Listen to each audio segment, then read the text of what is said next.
Actually ಭೂಮಿ ಒಳಗಿಂದ ಉಕ್ತಾ ಇರೋದು.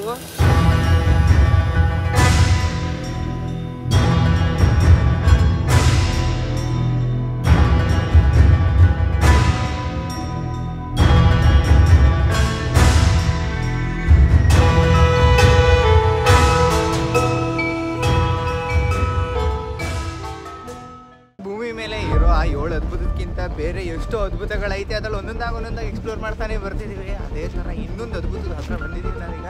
ಅದು ಏನು ಅಂದರೆ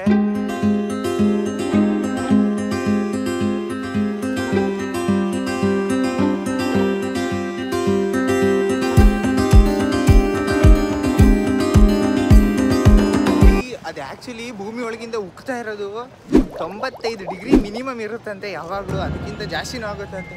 ಸೊ ವಾಟರ್ದು ಬಾಯ್ಲಿಂಗ್ ಪಾಯಿಂಟ್ ಇರೋದೇ 100, ಅದ್ರಲ್ಲಿ 95 ಡಿಗ್ರಿ ಅಂದರೆ ಎಷ್ಟು ಹೀಟ್ ಇರಬೇಡ, ಟಚ್ ಮಾಡೋಕ್ಕೆ ಹೋಗೋದಿಲ್ಲ, ಟಚ್ಚು ಮಾಡಬಾರ್ದಂತೆ. ನಾವು ಚಿಯಾಂಗ್ ಮೈಯಿಂದ ಒಂದು 60 ಕಿಲೋಮೀಟರ್ ದೂರದಲ್ಲಿರೋ ಒಂದು ಹಾಟ್ ಸ್ಪ್ರಿಂಗ್ ಹತ್ರ ಇದ್ದೀವಿ. ನೋಡಿ, ಇದೆ ಆ್ಯಕ್ಚುಲಾಗಿ ನಿಜವಾದ ಹಾಟ್ ಸ್ಪ್ರಿಂಗು.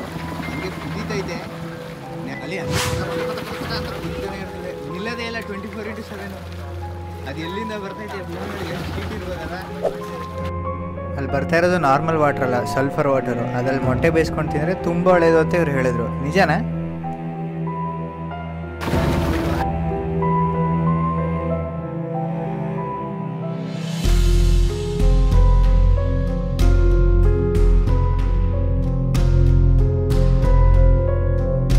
ಆಮೇಲೆ ಇದ್ರ ಫ್ರೇಗ್ನೆನ್ಸ್ ತುಂಬ ಡಿಫ್ರೆಂಟ್ ಆಗಿದೆ. ಸಲ್ಫರ್ ಅಂತಾರೆ ಇಲ್ಲಿ.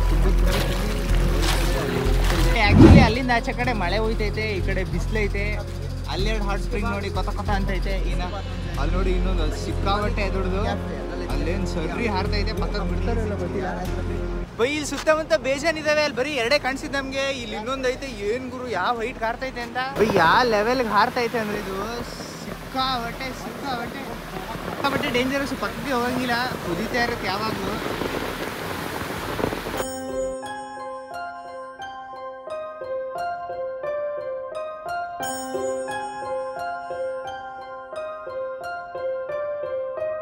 ಸುಮಾರು ಕುದೀತೈತಿದು, ಟ್ರೈ ಮಾಡೋಣ. ಸಿಕ್ಕಾಪಟ್ಟೆ ಸಿಗ್ತೈತಿ. ಇದು ಹೆಂಗೆ, ಇದು ಯಾವ ಥರ ಅನ್ನೋದು ಚೂರು ಐಡಿಯಾ ಇಲ್ಲ ನನಗೆ. ಅದು ಯಾವ ಥರ, ಎಲ್ಲಿಂದ ಯಾವ ರೀಸನ್ಗೆ ಈ ಥರ ಬರುತ್ತೆ ಅನ್ನೋದು. ಯಾಕೆ ಅಂದರೆ ನೇಚರ್ನ ಏನಾದರೂ ಪ್ರೆಡಿಕ್ಟ್ ಮಾಡೋಕ್ಕಾಗುತ್ತಾ ನಾವು? ಅದರಲ್ಲಿರೋ ಚಿಕ್ಕ ಪಾಯಿಂಟ್ ನಾವು ಇಲ್ಲಿ ಇನ್ನೊಂದಿದೆ.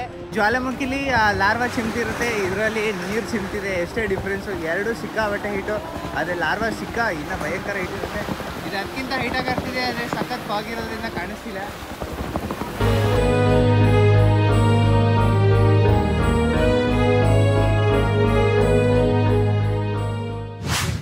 ಇದು ಬಂದ್ಬಿಟ್ಟು ಡ್ರ್ಯಾಗನ್ ರೀತಿ ಇರೋ ಮನುಷ್ಯ.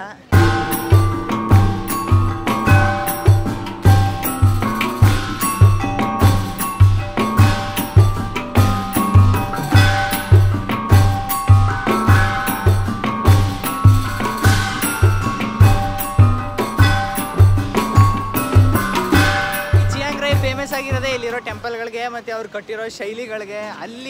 ಇಲ್ಲಿಂದ 30 ಕಿಲೋಮೀಟರ್ ದೂರದಲ್ಲಿರೋ ವೈಟ್ ಟೆಂಪಲಲ್ಲಿ ಎಲ್ಲ ಬಿಳಿಗೆ ಪೇಂಟ್ ಹೊಡೆದು ಬಿಳಿಗೆ ಮಾಡಿಬಿಟ್ಟಿದ್ರು. ಆದರೆ ಇಲ್ಲಿ ನಾವು ಅದೇ ಥರ ಇರೋ ಇನ್ನೊಂದು ಟೆಂಪಲ್ಲು, ಇದು ಬುದ್ಧನ ಟೆಂಪಲ್ಲೇ, ಅದು ಬುದ್ಧನ ಟೆಂಪಲ್ಲೇ. ಆದರೆ ಅದು white temple, temple of death, temple of devil. So ಆದರೆ ಇದು ನೀಲಿ ಕಲರು. ಬ್ಲೂ ಟೆಂಪಲ್ ಹತ್ರ ಇದೀವಿ ನಾವು ಇವಾಗ. ಎಂಟ್ರೆನ್ಸು ಸಿಕ್ಕಾಬಟ್ಟೆ ದೊಡ್ಡ ಸ್ಟ್ಯಾಚ್ಯೂಗಳೈತೆ ಎರಡು ಕಡೆಯಲ್ಲಿ. ಇದು ಬಂದ್ಬಿಟ್ಟು ಡ್ರ್ಯಾಗನ್ ರೀತಿ ಇರೋ ಮನುಷ್ಯ. ಇಟ್ಸ್ ಜಲಕನ್ಯೆಗಳು ಹೆಂಗಿದೆ ಹಂಗೆ ಈ ಥರ ಡ್ರ್ಯಾಗನ್ ರೀತಿ ಇರೋ ಮನುಷ್ಯ. ಇವ್ರನ್ನೇನಂತ ಕರೀತಾರೆ ಅಂತ ನನಗೆ ಗೊತ್ತಿಲ್ಲ. ಇನ್ನು ಅದು ದೇವಸ್ಥಾನ. ಇಲ್ಲಿ ಇವ್ರ ಪ್ರಕಾರ ಡ್ರ್ಯಾಗನ್ಗಳಿದೆ, ಡ್ರ್ಯಾಗನ್ಗಳು ಬದುಕಿದೆ. ಸೊ ಇವರು ಡ್ರ್ಯಾಗನ್ಗಳನ್ನ ಸಿಕ್ಕಾಬಟ್ಟೆ ಪೂಜೆ ಮಾಡ್ತಾರೆ. ಅದಕ್ಕೆ ಎಲ್ಲ ದೇವಸ್ಥಾನದ ಮುಂದೆಲೂ ಡ್ರ್ಯಾಗನ್ ನೋಡ್ತೀವಿ. ಯಾಕೆಂದರೆ ಅದು ದೇವಸ್ಥಾನನ ಕಾಯ್ತಂತೆ.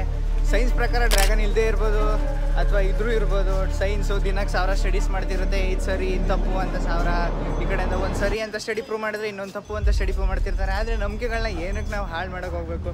ಸೊ ಇವ್ರ ನಂಬಿಕೆಗಳಂಗೆ ಎಂಟ್ರೆನ್ಸಲ್ಲೂ ದೊಡ್ಡ 2 ಡ್ರ್ಯಾಗನ್ಗಳಿದ್ದಾವೆ.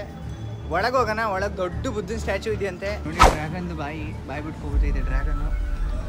ಇದು ಡ್ರ್ಯಾಗನ್ ಮೈ, ಬಾಲ ಎಲ್ಲ ಒಂಥರ ಚೆನ್ನಾಗಿದೆ. ಒಳಗಡೆ ಬುದ್ಧಂದು ಸಿಕ್ಕಾಬಟ್ಟೆ ದೊಡ್ಡ ಸ್ಟ್ಯಾಚ್ಯೂ.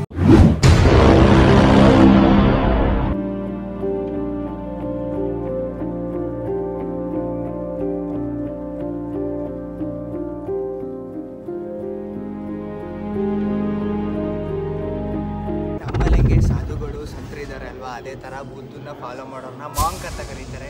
ಸೊ ಮಾಂಕ್ಸ್ಗಳಿಗೆ ಅಂತ ಇದು ಇಲ್ಲಿ ಮಾಂಕು ಬಂದು ಕೂತ್ಕೊಂಡು ಅವರು ಪ್ರೇಯರ್ ಮಾಡೋದು. ಬುದ್ಧಿಸಮಲ್ಲಿ ಅವ್ರದ್ದೇ ಆದ ಕೆಲವು ಟೆಕ್ನಿಕ್ಸ್ ಇದೆ, ಕೆಲವು ರೀತಿ ಮೆಡಿಟೇಷನ್ಸ್ ಇದೆ, ಮತ್ತು ಅವರು ವರ್ಷಿಪ್ ಮಾಡೋ ರೀತಿಗಳು ಬೇರೆ, ತುಂಬ ಡಿಫ್ರೆಂಟ್ ಆಗಿರುತ್ತೆ.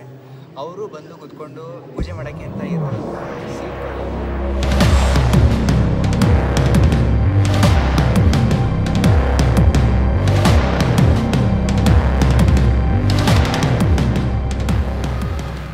ಫಾರಿನರ್ಸು ಬೇಕು ಅಂದರೆ ಬಂದರೆ ಆಫರ್ ಮಾಡ್ಬೋದು ಇಲ್ಲಿ ದೇವಸ್ಥಾನಕ್ಕೆ. ಅವ್ರದ್ದೇ ಆದ ಆರ್ಗನೈಸೇಷನ್ಗಳಿದೆ, ಫಂಡ್ ಮಾಡ್ಬೋದು. ನಾವು ದುಡ್ಡು ಕೊಡ್ತೀವಿ ಅಂತ ಹೇಳಿದ್ರೆ ಇದ್ರದ್ದು ಮ್ಯಾನೇಜ್ಮೆಂಟ್ಗೆ, ಅಥವಾ ಇಲ್ಲ ಅಂತ ಹೇಳಿದ್ರೆ ನೋಡಿ ಹಿಂಗೆ ಅಕ್ಕಿಗಳನ್ನ ತಗೊಡ್ಬೋದು. ಇಲ್ಲ ಅದು ಆಗಿಲ್ಲ ನಮಗೆ ಎಲ್ಲೂ ಹೋಗಿ ತರೋಕ್ಕಾಗೋದಿಲ್ಲ ಅಂದರೆ ಕೊನೆಯದಾಗಿ ಬಂದ್ಬಿಟ್ಟು ಹಿಂಗೆ ಡೊನೇಟ್ ಮಾಡ್ಬೋದು, ಇಲ್ಲ ಅಲ್ಲಿ ಸ್ಟಿಕ್ ಮಾಡ್ಬೋದು. ಬೈ ಬುದ್ಧ, ಗಣೇಶ, ಜೀಸಸ್ಸು, ಅಲ್ಲ, ನಮ್ಮ ಶಿವ ಎಲ್ಲರೂ ಮನುಷ್ಯರಿಂದನೇ ದೇವರಾಗಿರೋದು.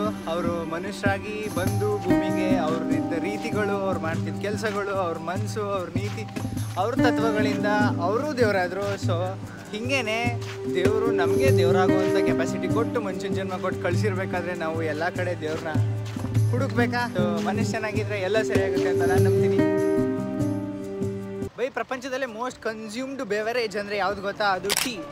ಹೌದು, ಟೀನ ಫಸ್ಟು ಚೈನಾದಲ್ಲಿ ಬೆಳೆಯೋಕ್ಕೆ ಶುರು ಮಾಡಿದ್ರು. ಸೊ ಅದರಿಂದ ಟೀ ಆಲ್ಮೋಸ್ಟ್ ಎಷ್ಟೋ ವರ್ಷಗಳ ಹಳೆಯಿಂದನೂ ಇದೆ ಅಂತ ನಂಬ್ತಾರೆ.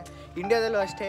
ಇಂಡಿಯಾದಲ್ಲಿ 100 ಜನದಲ್ಲಿ 66 ಜನ, ಅಂದರೆ 66% ಜನ ಟೀ ಕುಡಿತಾರೆ. ಸೊ ನಾವಿವಾಗ ಟೀ ಪ್ಲಾಂಟೇಷನಲ್ಲಿದ್ದೀವಿ. ಇದೇನು ನೋಡ್ತಿದ್ದೀರಾ, ಏರಿಯಾ ಫುಲ್ಲು ಟೀ ಪ್ಲಾಂಟೇಷನ್. ನಾನು ಕಾಫಿ ಗಿಡಗಳು ನೋಡಿದರೆ, ಆದರೆ ಟೀ ಗಿಡಗಳು ನೋಡಿದ್ದಿಲ್ಲ. ಹಿಂಗೆ ಟೀ ಗಿಡಗಳಿರೋದು ಆ್ಯಕ್ಚುಲಾಗಿ. By different fragrance. ಇದು ಯಾವ ಥರ ಟೀ ಗೊತ್ತಿಲ್ಲ. ಆ್ಯಸ್ ಚೈನಾ ಫೇಮಸ್ ಆಗಿರೋದ್ರಿಂದ, ಇಲ್ಲಿ ಚೈನೀಸ್ ಇನ್ಫ್ಲೂಯೆನ್ಸ್ ಇರೋದ್ರಿಂದ ಸೊ ಟೀನ ಸಿಕ್ಕಾಬಟ್ಟೆ ಬೆಳೀತಾರೆ. ನೋಡಿ, ಇದು ಟೀದು ಎಲೆ. ಇದು ಟೀದು ಎಲೆ. ಒಟ್ಟು ಅರ್ಧ kg ಟೀ ಮಾಡೋಕ್ಕೆ ಅಟ್ಲೀಸ್ಟ್ 2000 ಎಳೆನಾರು ಕೇಳಬೇಕು. ಬೈ ಸಖತ್ತು ವಿಶಾಲವಾಗಿಲ್ವಾ ಜಾಗ?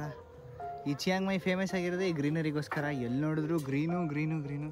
ಅಲ್ಲಿ ಕೆರೆಯಲ್ಲಿ 2 ದೊಡ್ಡ ಬಾತುಕೋಳಿ ಇಲ್ಲಿ ಕಾಣಿಸ್ತೈತೆ ಅಂದರೆ ಸಿಕ್ಕಾಬಟ್ಟೆ ದೊಡ್ಡ ಬಾತುಕೋಳಿಗಳು ಈಜೊಡಿತಾವೆ. ಒಂದು ಟೀಗೆ ಆ್ಯಕ್ಚುಲಾಗಿ ಏನು 10 ರಿಂದ 20 ರೂಪಾಯಿ ಇರ್ಬೋದಾ? ಅದೇ ಸ್ಟಾರ್ ಬಕ್ಸಲ್ಲಿ ಕುಡಿತೀನಿ ಅಂತ ಹೇಳಿದ್ರೆ ಒಂದು 300-400 ರೂಪಾಯಿ. ಕಾಫಿ ಡೇಲಿ ಕುಡಿತೀನಿ ಅಂದರೆ 500 ರಿಂದ 1000 ರೂಪಾಯಿವರೆಗೂ ಹೋಗ್ಬೋದು. ಆದರೆ ಚೈನಾದಲ್ಲಿ ದ ಮೋಸ್ಟ್ ಎಕ್ಸ್ಪೆನ್ಸಿವ್ ಟೀ ಮಾಡ್ತಾರೆ. ಅದ್ರದ್ದು ಜಸ್ಟ್ 1 ಕಪ್ದು ಬೆಲೆ ಬಂದ್ಬಿಟ್ಟು $2400, ಅಂದರೆ 2,395,000 ರೂಪಾಯಿ. ಕೆಲವ್ರಿಗೆ ಕ್ರೇಜ್ ಇದೆ, ಅದು one of the most sold. ಯಾಕೆಂದರೆ ಒಂದು ಟೈಮಿಗೆ ಮಾತ್ರ ಬಿಡೋದು ಆ ಟೀ. ಅದ್ರ ಹೆಸರೇನಪ್ಪ, ಅದ್ರ ಹೆಸರು ಮರ್ತಾಯಿತು. Hagedira. No, What means? It means how are you? Hagedira in Hagedira. Kannada bro. Hagedira. Hagedira is nicer. Okay. ನಮ್ಮ ಬೈಗೆ ಏನೇನೋ questions ಐತಂತೆ. Yes, you can ask. Hi my friend. How many languages are there in India? There are at least 700 languages. 700? 29 official languages and 300 active languages in India at present. Wow. People speak at least 300 languages. Go to north, most of them knows Hindi. What he said? Like Hindi. What do you say? Ara. India mein ara hu. But in south, every state has different culture, different history and different language. And the language I speak is one of the oldest language in the world. Language. That you said. Oldest is the Sanskrit and Kannada is actually a daughter of Sanskrit. Perfect. So India is amazing. Obviously it is. Hey Gadira. It means asking people that. Hey Gadira. Hey Gadira India. Hey Giddira. Yeah, you sound more like a natural person. Nice to meet you guys. Yeah, peace.